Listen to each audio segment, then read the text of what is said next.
Hello students, this is Nitesh sir. आज हम start करें हमारा new chapter company accounts issue of shares. आज हम इनका इंट्रोडक्शन पार्ट्स देखेंगे, तो पूरी जानकारी के लिए वीडियो के एंड तक बने रहिए।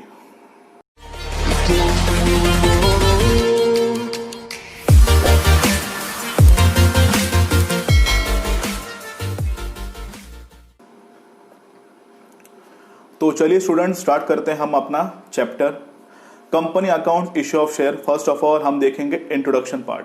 देखिए, capital is the life blood of any business organisation. तो कैपिटल एक ब्लड की तरह है, मतलब खून। मतलब जैसे बिना खून के कोई शरीर ज्यादा दिन तक जिंदा नहीं रह सकता, तो वैसे बिना कैपिटल के कोई भी कंपनी ज्यादा दिन तक सरवाइव नहीं कर सकती। ओके, और soul trader introduce the capital out of his own pocket. Okay, देखिए हमने सोल ट्रेडिंग कंसर्न बिजनेस अपने 11th में किया होगा।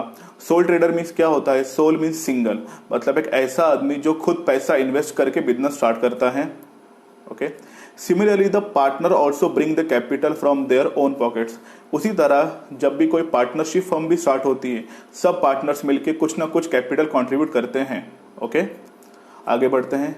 But in case of company firm of business organisation the capital is raise through the issue of shares. देखिए, sole trading में अपने pocket से पैसा उन्होंने डाला, पार्टनर्स में पार्टनर्स लोगों ने। But in the case of company, जब भी कंपनी अकाउंट बनता है, कंपनी क्या करती है? अपने शेयर इशू करती है और उसके थ्रू कैपिटल कलेक्ट करती है। ओके, तो शेयर इशू करना मीन्स होता है, इशू का मतलब होता है ऑफर करना या लोगों को सेल्स करना, मतलब बेचना। मतलब लोगों को बेच के पैसा कलेक्ट करती है कंपनी। ओके, आगे देखते हैं। So industrial revolution through the significant changes in the size of business structure, बहुत सारा चेंजेस आ गए। Joys of company as a modern form of business organisation emerge to meet the requirement of large size of business to remove the main defects of limitation of partnership firm of the organisation. जैसे होता क्या था, जैसे partnership firm में limited capital लगता था। क्यों? Because partnership firm में हम ज्यादा पार्टनर्स ले तो नहीं सकते। तो कंपनी ने क्या किया कि ये जो लिमिटेशन है, ये जो डिसएडवांटेज है, इसको अवॉइड करने के लिए हम सीधा पब्लिक से पैसा कलेक्ट करेंगे। ओके, तो इसलिए जॉइंट स्टॉक कंपनी की स्थापना हुई। सो दैट इज, आगे देखते हैं, that is unlimited liability and shortage of fund. देखिए, पार्टनरशिप फॉर्म में क्या होता था? अनलिमिटेड लायबिलिटी, मतलब जो भी लायबिलिटी होगी हर एक पार्टनर्स को पे करनी पड़ेगी। फिर shortage of funds, suppose 5 partner है तो 5 पार्टनर कर करके कितना कैपिटल देंगे, तो ये सब इशू थे उनमें। So it was there for the felt necessary to collect the capital from the public और large it encourage the public to the contribute capital. Okay, तो पार्टनरशिप फर्म में पार्टनर्स लोग पब्लिक से पैसा तो ले नहीं सकते, तो कंपनी ने क्या किया कि हम पब्लिक के पास जाके उनसे पैसा कलेक्ट करेंगे। So here the principle of limited liability was adopted. तो कंपनी ने एक रूल क्या बनाया कि हम लोगों से पैसा लेंगे पर उनकी लायबिलिटी होगी लिमिटेड। तो अभी लिमिटेड लायबिलिटी मीन्स क्या होती है? सपोज अगर एक शेयर होल्डर ने परचेस किया शेयर 500 रुपए का, तो उसको सिर्फ अपने शेयर के पैसे ही पे करने, मतलब ओनली ₹500। उसको एक्स्ट्रा कुछ भी पैसा कंपनी को नहीं देना है, उसी को हम कहेंगे limited liability. Okay, I hope आपको इतना पार्ट, इंट्रोडक्शन पार्ट समझा होगा। तो चलिए आगे देखते हैं। अब हम देखेंगे शेयर एंड शेयर कैपिटल होता क्या है इन डिटेल। तो देखिए उनका मीनिंग देखते हैं। As per the section 2 subsection 84 of companies act 2013, share is the share of the capital of a company. मतलब शेयर, ये शेयर कैपिटल एक छोटा सा हिस्सा होता है। Okay, and include the stock as well. याद रखिए, शेयर में शेयर भी इंक्लूड होता है और स्टॉक भी इंक्लूड होता है, क्योंकि आपको ये फिल इन द ब्लैंक्स के लिए आ सकता है। आगे, share capital means the capital raised by company by issue of shares. Okay, मतलब शेयर कैपिटल क्या होता है? जब भी कंपनी अपने शेयर्स बेचने के बाद लोगों से पैसा कलेक्ट करती है, उसे हम कहेंगे share capital. Okay, so company divided into the small parts are known as shares. तो उन्हीं शेयर्स को हम छोटे छोटे पार्ट्स में डिवाइड करेंगे, उसी को हम कहेंगे shares. This is why is known as share capital. तो इन शॉर्ट क्या, जब भी कंपनी शेयर्स बेचने के बाद पैसा कलेक्ट करती है, उस पैसे को हम बोलोगे शेयर कैपिटल। ओके, और शेयर कैपिटल का सबसे छोटा सा हिस्सा होता है शेयर्स। आगे बढ़ते हैं। According to the companies act, company can issue 2 types of shares, namely equity shares and preference shares. Company दो टाइप के शेयर इशू कर सकती है, इक्विटी और प्रेफरेंस। देखते हैं वो होते क्या हैं।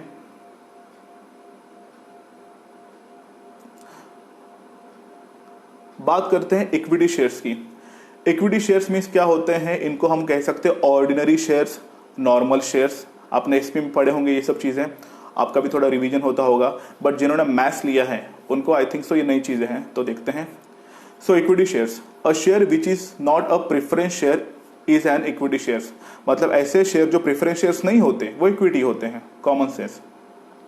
It means that if the share holder is not entitled a fixed dividend or have a priority or the time of repayment of capital will be treated as equity share capital। देखिए मैं आपको simple करके बताता हूँ। Suppose ये equity share capital है, इसको दो चीजें हमेशा मिलती हैं। एक तो मिलता है डिविडेंड। क्या मिलता है? डिविडेंड। डिविडेंड भी तभी मिलेगा जब सभी लोगों को पेमेंट होगा, उसके बाद इनका नंबर लगेगा। और एक होता है कैपिटल, इनको रीपेमेंट होता है। डिविडेंड की बात हो या फिर कैपिटल हो, इनको हमेशा मिलेंगे लास्ट में, मतलब इनको रुकना पड़ेगा। ओके, सो शेयर बेचने के बाद जो पैसा आता है उसको हम कहते हैं शेयर कैपिटल। ओके, तो अगर इक्विटी शेयर बेचने के बाद जो भी पैसा आएगा उसे हम कहेंगे इक्विटी शेयर कैपिटल। ओके, आगे बढ़ते हैं यहां से। Equity share holder participate in the profit of a company. तो जो भी प्रॉफिट होगा उसमें इक्विटी शेयर होल्डर पार्ट्स देते हैं। After all preferential rights have been satisfied, इनको राइट्स भी होते हैं, अधिकार। Equity share holder are the risk bearer and therefore the real owners of the company. Okay, अभी इक्विटी शेयर होल्डर का risk bearer क्यों कहा गया है? मैंने ऑलरेडी कहा बिकॉज डिविडेंड भी लास्ट में मिलेगा और जो भी कैपिटल रिफंड होता है वो भी लास्ट में मिलेगा। तो जो भी रिस्क होती है कंपनी की, ज्यादा कौन बियर करेंगे? आपको आ सकता है ऑब्जेक्टिव में equity share holders. Okay, so company can get dividend after the payment of all expenses and dividend to the preference share holder. मतलब मैं आपको एग्जांपल बताता हूं। सपोज कंपनी सबसे पहले अपने क्या पे करेगी? एक्सपेंसेस, एम्प्लॉय को पेमेंट करेगी, फिर अपने प्रेफरेंस शेयर होल्डर को पेमेंट करेगी, फिर इनके बाद नंबर आएगा इक्विटी का। मतलब सिंपल याद रखिए, जब भी कंपनी प्रॉफिट डिस्ट्रीब्यूट करेगी और हर एक को जब पैसा बांटेगी, सबसे लास्ट नंबर रहेगा इक्विटी शेयर होल्डर लोगों का। ओके, अभी बहुत लोगों को ये डाउट आता है कि सर ऐसा क्यों होता है, इन लोगों के साथ ऐसा क्यों हो रहा है? याद रखिए इक्विटी शेयर्स की वैल्यू कम होती है। सपोज इक्विटी शेयर्स की वैल्यू होती है ₹100। ओके, मतलब ये स्मॉल इन्वेस्टर है तो कंपनी इनको ज्यादा इंपॉर्टेंस नहीं देती, ये कारण है। सेकेंड रीजन ये है कि इक्विटी शेयर होल्डर हमारे रियल ओनर्स होते हैं, तो इनका कैपिटल कंपनी में ज्यादा वक्त तक रहता है, क्योंकि कंपनी को पता ये कहाँ भाग के जाएंगे। ओके, तो ये रीजंस होते हैं। बढ़ते हैं आगे की तरफ। अभी हम देखेंगे हमारे प्रेफरेंस शेयर्स। ओके, प्रेफरेंस का मतलब होता है स्पेशल इंपॉर्टेंस। ओके, सपोज अगर आपके घर में मेहमान आ गए कुछ संडे के लिए, संडे के दिन आपके घर में पार्टी है, तो उस दिन आपके फैमिली में आपके जो भी पेरेंट्स होंगे ज्यादा फोकस, ज्यादा अटेंशन किसको देंगे? मेहमानों को। तो उसी को हम कहेंगे प्रेफरेंस, ज्यादा महत्व देना। तो अभी आपको ये सवाल आएगा कि कंपनी इनको ज्यादा इतना महत्व क्यों देती है, क्यों इंपॉर्टेंस देती है? कॉमन सी बात है, अगर उनकी वैल्यू 100 रुपए होंगी, फेस वैल्यू शेयर्स की कीमत, तो इनकी वैल्यू होती है सपोज 1000 रुपए। तो ये 1000 रुपए इन्वेस्ट करते हैं as it is example. Okay, मतलब ज्यादा पैसे देते हैं इसलिए इनके ज्यादा लाड होते हैं। ये मेन रीजन है प्रेफरेंस शेयर होल्डर का। आओ देखते हैं in detail. Preference share are those share which have the right with the respect of payment of dividend and repayment of capital of the winding up of the company। Okay, तो simple याद रखिए, जब भी company dividend distribute करेगी या फिर company capital का refund करेगी, तो सबसे पहला नंबर लगेगा प्रेफरेंस शेयर होल्डर का। और रीजन मैंने ऑलरेडी बता दिया है, because they are the big investors. Okay, आगे देखते हैं। This preference share holder enjoy the preferential rights in case of payment of dividend and repayment of capital. मैंने ऑलरेडी कहा सबसे पहला नंबर किनका लगेगा? इनका। उसके बाद लगेगा नंबर इक्विटी शेयर होल्डर्स का। आगे, preference share holder get fix rate of dividend. It's very important, इन्हें फिक्स रेट ऑफ डिविडेंड मिलता है। जैसे कंपनी ने डिक्लेयर कर दिया सपोज 12%, तो इनको 12% ही डिविडेंड मिलेगा। ओके, और इक्विटी का डिविडेंड ये फ्लक्चुएट होते रहता है। क्यों? बिकॉज ऑलरेडी हमने आपको प्रॉमिस नहीं किया था। आगे देखते हैं। So fixed rate of dividend before giving dividend to the equity shareholders. On the basis of additional rights, the benefit preference shares can be further classified as follow. तो preference shares के कुछ प्रकार होते हैं, आओ थोड़ा देखते हैं इन डिटेल।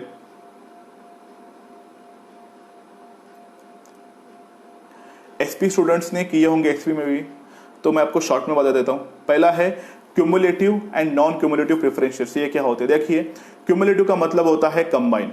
सपोज कंपनी ने 1 2 3 4 ईयर कंपनी को हुआ लॉस, क्या हुआ, लॉस हुआ, और कंपनी प्रेफरेंस शेयर मतलब सपोज आपको कंपनी डिविडेंड नहीं दे पाई, कंपनी ने उस साल डिविडेंड किसी को दिया, क्या नहीं दिया, तो कंपनी क्या करेगी, सपोज 4 साल का डिविडेंड सपोज है 200 रुपया, हर एक साल का 200 रुपया, तो 200 इंटू अगर हम 4 ईयर्स करेंगे तो कितना होगा, 4 0 0 4 0 0 4 टू द 8, ओके। तो आपको मिलेंगे 800 रुपया, आपको कितने मिलेंगे, 800 रुपया, ओके। तो ये 800 रुपया कंपनी आपको कंबाइन करके देगी, मतलब लास्ट ईयर का डिविडेंड प्लस करंट ईयर का डिविडेंड, ओके। फिर से मैं आपको समझाता हूं, देखिए क्यूमुलेटिव का मतलब होता है कंपनी आपको लास्ट ईयर का भी डिविडेंड देगी और करंट ईयर का भी आपको डिविडेंड देगी, और नॉन क्यूमुलेटिव प्रेफरेंस शेयर्स में होता है कंपनी सिर्फ इनको करंट ईयर का ही डिविडेंड देगी, मतलब 4 साल में जो भी लॉस हुआ हम उसको आपको रिफंड नहीं करेंगे। फिर बात करते हैं रिडीमेबल की। रिडीमेबल का मतलब होता है जिनको रीपेमेंट हो जाता है और आपको एक ड्यू डेट दी जाएगी, जैसे 7 महीने बाद, 8 महीने बाद, 2 साल बाद आइए और अपना पेमेंट लेके जाइए, ओके। इरिडीमेबल मतलब होता है आपको बहुत वेट करना पड़ेगा, ओके, उनको वेट करना पड़ेगा, इनके पास कोई दूसरा ऑप्शन नहीं होगा। फिर बात करते हैं C, participating and non participating preference share. Participating preference share में ऐसे प्रेफरेंस शेयर अगर कंपनी को सरप्लस, क्या, अगर कंपनी को सरप्लस प्रॉफिट हुआ तो उसमें ये पार्ट लेते हैं, that is called participating. And non participating मतलब कंपनी को अगर सरप्लस प्रॉफिट हुआ भी ये उसमें पार्ट नहीं लेते, ओके। आगे बढ़ते हैं। फिर है कन्वर्टेबल और non convertible preference shares. Convertible मतलब ऐसे प्रेफरेंस शेयर जो इक्विटी शेयर्स में कन्वर्ट होते हैं। सपोज आपके पास 5 कन्वर्टेबल प्रेफरेंस शेयर्स हैं, उसमें से आपने क्या किए, 2 इक्विटी में कन्वर्ट कर दिए, ओके, और 5 में से 2 गए तो कितने बचेंगे, 3 आपके पास है। सो कन्वर्टेबल मीन्स इक्विटी में कन्वर्ट होंगे और नॉन कन्वर्टेबल मीन्स इक्विटी में कन्वर्ट नहीं होंगे, ओके। तो आई होप आपको ABCD ये सब पॉइंट्स क्लियर हो गए होंगे। तो चलिए स्टूडेंट बात करते हैं अभी टाइप्स ऑफ शेयर कैपिटल के। शेयर कैपिटल के टाइप्स क्या होते हैं देखते हैं 1 बाय 1। पहला है ऑथोराइज कैपिटल, ओके। अभी ऑथोराइज, ऑथोरिटी मींस क्या होता है, अधिकार, मतलब आपको एक अधिकार दिया है कि आप इतने लिमिट तक ही कैपिटल लोगों से ले सकते हैं, that is called authority, okay. देखिए, the authorise capital is the amount of share capital which a company is authorise to raise by the its memorandum of association. देखिए हर एक कंपनी का एक बुक बनता है जिस बुक को हम क्या कहते हैं, मेमोरेंडम ऑफ एसोसिएशन। उसमें आपकी ऑथोराइज कैपिटल की लिमिट दी होंगी, like suppose 10 lakh, 15 lakh, 1 crore, depend करता है आपकी कंपनी कैसी है। तो उसी लिमिट के ऊपर आप कंपनी का ऑथोराइज कैपिटल डिसाइड कर सकते हो। ये भी आपको एग्जाम में आएगा, कहाँ से, बाय मेमोरेंडम ऑफ एसोसिएशन। बढ़ते हैं आगे। The amount of authorized capital is determined after taking into the consideration in the future requirement of capital of the company। तो आप डिसाइड कैसे करोगे, तो आप कैसे डिसाइड करोगे कि आपको रिक्वायरमेंट कितनी है, आपको कितने की ज़रूरत है। सपोज आपको ज़रूरत है 10 लाख की, तो आप 70-80 लाख नहीं मांगोगे लोगों से, जितनी ज़रूरत है उतना ही मांगोगे। This capital is known as nominal capital और रजिस्टर्ड कैपिटल। याद रखिए 2 वर्ड, नॉमिनल और रजिस्टर्ड, ये आपको आ सकते हैं फिल इन द ब्लैंक्स के लिए। आगे, this is a maximum amount which company is authorise to raise by issue of shares. ये सबसे मैक्सिमम अमाउंट होती है, इतना ही कंपनी कलेक्ट कर सकती है। सपोज आपने ऑथोराइज कैपिटल की लिमिट रखी है 10 लाख, तो आप 10 लाख के ऊपर 1 रुपया भी लोगों से नहीं ले सकते, याद रखिए। आगे, the authorise capital can be increase और decrease by adopting the prescribed legal procedure. Suppose अगर आपने डिसाइड किया कि आपका ऑथोराइज कैपिटल है 10 लाख रुपया, ओके, मतलब आप इतना कलेक्ट करोगे। अगर आपको ये इंक्रीज करना है, मतलब अगर आप चाहते हो कि लोगों से मैं 15 लाख लूँ, या अगर आपको डिक्रीज करना है कि मुझे 10 लाख तो नहीं आएंगे, मुझे ऐसा लगता है कि 7 लाख तो आ जाएंगे, तो अगर आपको वैल्यू बढ़ानी हो या अगर आपको वैल्यू कम करनी हो, तो उसके लिए आप एक प्रोसीजर फॉलो करोगे। उसके बेसिस के ऊपर ही आप अपने ऑथोराइज कैपिटल की जो भी लिमिट है वो इंक्रीज कर पाओगे या फिर डिक्रीज कर पाओगे। ओके, बढ़ते हैं आगे।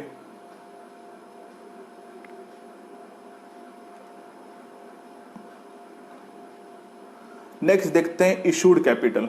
अब याद रखिए, मैं आपको एक एग्जांपल देता हूं, जैसे फार्मर, सपोज फार्मर ने 30 KG, suppose 30 KG 30 kilo onion जैसे प्रोडक्शन किए, ओके। तो कभी भी वो मार्केट में पूरे के पूरे नहीं बेचेगा, वो कुछ अपने पास रखेगा और कुछ बेचेगा, क्योंकि वो देखना चाहता है कि लोगों का रिस्पॉन्स कैसा है। तो वैसे ही कंपनी क्या करेगी, सपोज कंपनी 30 लाख का कंपनी का ऑथोराइज कैपिटल है, ओके। तो कंपनी बेचने के लिए सिर्फ रखेगी, सपोज पकड़ते हम लोग 20 लाख। कंपनी ने बेचने के लिए कितना रखा, 20 लाख, और कंपनी ने खुद के पास रखा है 10 लाख। कंपनी ये बेचना नहीं चाहती, तो ये जो 20 लाख है जो कंपनी लोगों को ऑफर करती, इसी को कहते हैं इशूड कैपिटल। इसी को हम क्या कहेंगे, इशूड, मतलब कंपनी लोगों के पास ऑफर रखा कि आप हमारे इतने शेयर्स परचेज कर सकते हो।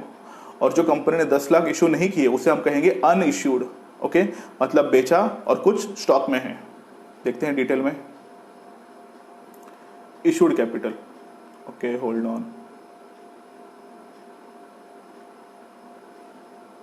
ओके, देखते हैं issued capital in detail. So issued capital is a part of authorise capital, already have explain, which is offer to the public for subscription. याद रखिए, सब्सक्रिप्शन वर्ड बहुत इंपॉर्टेंट है, मतलब लोगों को सब्सक्राइब करने के लिए दिया जाता है। अभी भी बहुत स्टूडेंट्स को सब्सक्रिप्शन वर्ड समझ में नहीं आता। देखिए, आपको बहुत सारे मैसेजेस आते होंगे आपके पेरेंट्स को, आपको भी आते होंगे कि अगर ये रिंगटोन चाहते हो तो स्टार और हैश दबाइए और हमारे रिंगटोन सब्सक्राइब कीजिए। तो सब्सक्राइब का मतलब होता है रिंगटोन, मतलब परचेस करना। वैसे ही सब्सक्राइब का मतलब होता है कि आप शेयर परचेस करोगे, तो सब्सक्रिप्शन मीन्स होता है परचेस्ड। आगे, if company issue all its shares, issued capital will be equal to the authorise capital. मैंने ऑलरेडी एक्सप्लेन किया, सपोज 10 लाख कंपनी के पास ऑथोराइज कैपिटल है और कंपनी को पूरे के पूरे एक साथ इशू करने हैं, तो ऑथोराइज कैपिटल और इशूड कैपिटल की वैल्यू क्या होगी, same. So generally company issue such number of share which are sufficient to the meet the requirement of company at the time of their issue. तो company कभी भी पूरे issue नहीं करेगी, कंपनी कुछ इशू करेगी और कुछ अनइशू रखेगी। This part of authorized capital which is not issued to the public, it's known as unissued capital. तो सपोज 10 लाख में से कंपनी ने 8 लाख इशू किए, तो 10 माइनस 8 कितने बचेंगे, 2। इसी को हम कहेंगे अनइश्यू, ओके। मतलब 8 बेचने के लिए है और 2 अभी नहीं बेचना, बाद में देखते हैं इन फ्यूचर। आगे बढ़ते हैं। देखिए, अगर आपने मार्केट में अपना एक गाड़ी भी लगाई भाजी की है, जो भी हो, पूरे के पूरे तो माल खरीदेगा जाएगा नहीं, कुछ खरीदेंगे और कुछ नहीं खरीदेंगे। तो सब्सक्राइब मीन्स होता है परचेज्ड, ओके। तो सपोज आपने लोगों को कितना ऑफर किया, 8 लाख के शेयर्स ऑफर किए, लोगों ने सिर्फ कितने लिए, 6, और लोगों ने कितने नहीं लिए, 2। तो 6 को हम बोलेंगे सब्सक्राइब और 2 को हम बोलेंगे अनसब्सक्राइब, मतलब खरीदे नहीं है। देखते हैं in detail. Subscribe capital is a part of issued capital which is actually subscribe by the public, मतलब ये जो 6 है वो लोगों ने ले लिए। When the share issue for a subscription are wholly subscribed, issue capital would be the same as the subscribe capital। अगर आपने 8 लाख बेचने के लिए रखे और लोगों ने पूरे खरीद लिए तो बहुत अच्छी बात है, पर ये बहुत रेयर केस है, ऐसा जल्दी होता नहीं है। हो सकता है अगर आपकी कंपनी की गुडविल बहुत अच्छी है, मतलब good reputation in the market, it's nice, तो हो सकता है। बढ़ते हैं आगे। The part of issued capital which is not subscribed by the public are known as unsubscribed capital। Already मैंने कहा 8 लाख में से आपने 6 लोगों ने सब्सक्राइब किए, 2 नहीं किए, 2 लाख शेयर्स, तो वो बन गए आपके वो अनसब्सक्राइब्ड कैपिटल, ओके। बढ़ते हैं आगे।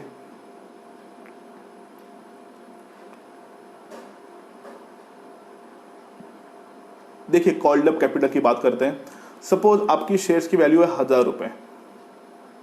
अभी लोग इतने तो ईमानदार नहीं कि 1000 के 1000 पूरे पैसे दे देंगे पहले ही टर्म में। तो सपोज लोगों ने सिर्फ पे किया 200 रुपये, लोगों ने कितने पे किए, 200 रुपये। तो 1000 माइनस 200 कितने बचेंगे, 800, okay.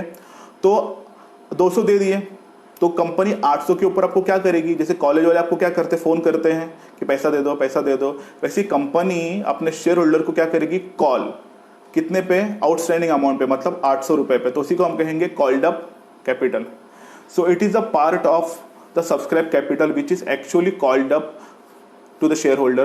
Company demands only the portion of the value of the share which it's the considering sufficient in the time being. मतलब जो अभी तक पेमेंट नहीं किया कंपनी वही डिमांड करेगी, जैसे 800। It should be noted that called up capital may be equal to the subscribed capital. कभी कभी कंपनी पूरा डिमांड करती है, कभी कभी कंपनी कहती है कि जितना आउटस्टैंडिंग है उतना दे दो।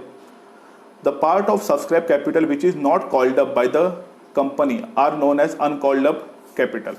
तो सपोज कंपनी ने क्या सोचा कि सपोज का मेरे शेयर होल्डर 800 भी नहीं दे पाएंगे, तो कंपनी ने क्या किया, ये 800 की भी 2 टुकड़े किए। एक काम कीजिए, आप 600 दीजिए, आप 200 बाद में दीजिए। ओके, तो 600 आप दोगे उसी को हम कहेंगे कॉल्ड अप, और 200 आप बाद में दोगे उसको हम कहेंगे अनकॉल्ड अप। मतलब इसके ऊपर कंपनी ने आपको रिमाइंडर नहीं दिया है। ओके, बढ़ते हैं आगे। नेक्स्ट है हमारा paid up capital. Paid up मतलब कंपनी ने कॉल्ड अप किया 600 और आपने कितना पेड किया। ओके, तो सपोज 600 में से आपने सिर्फ 400 रुपए पे किया, that's called paid up capital. So it is that portion of the capital which has actually been paid by the share holder. Okay, मतलब शेयर होल्डर ने कितना पेड किया। It is likely that some share holder may not pay all the amount demanded due on their shares. Suppose company ने बोला कि आपके जो 800 रुपए आउटस्टैंडिंग है वो मुझे दे दीजिए, तो सभी शेयर होल्डर 800 तो नहीं पे करेंगे। कुछ शेयर होल्डर ने क्या किया, 800 में से कितना पे किया, सिर्फ 600 रुपए। It's called paid up capital. Okay, so paid up capital can be equal और lesser than the called up capital, but it can not be more than the called up capital. ये कॉल्ड अप कैपिटल से ज्यादा नहीं होता। It means क्या, देखिए share holder दे दे के कितना देंगे, 800 से 900 देंगे क्या? नहीं, बिकॉज वीडियो के मैंने स्टार्टिंग में कहा था कि शेयर होल्डर की जो भी लायबिलिटी होती है वो होती है लिमिटेड। ओके, आगे देखते हैं। So the difference between the called up and paid up capital is known as call in arrears. Call in arrears का मतलब होता है आउटस्टैंडिंग, मतलब इतना पे करना बाकी है। तो सपोज 800 में से लोगों ने कितने दिए, 600। ओके, 600 रुपए दे दिए, तो 800 माइनस 600 कितने बचेंगे, 200। उसी को हम कहेंगे कॉल इन एरियर्स या फिर आउटस्टैंडिंग अमाउंट। ओके, बढ़ते हैं आगे।